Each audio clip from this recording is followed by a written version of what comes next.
مگه شیر پلنگی ایدل ایدل ایدل به ما دایم بجنگی ایدل ایدل ایدل ایدل مگه شیر و پلنگی ایدل ایدل ایدل به ما دایم بجنگی ایدل ایدل ایدل ایدل مکن کاری که بر پا سنگت های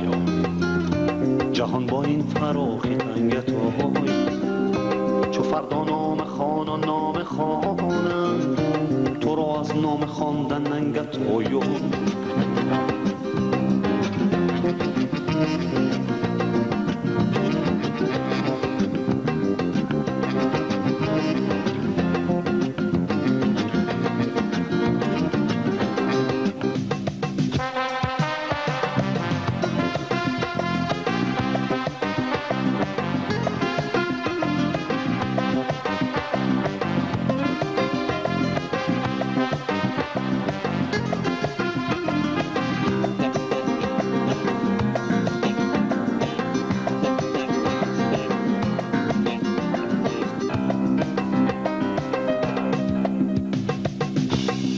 کردم به گورستان کم و بیش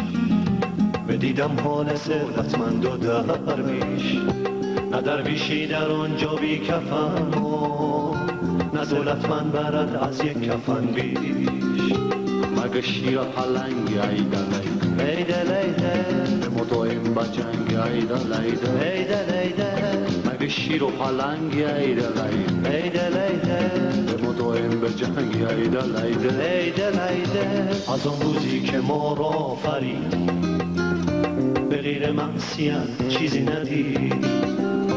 خداوندا به حق 8 و 4 ز ما بگذر شطور دیدی ندید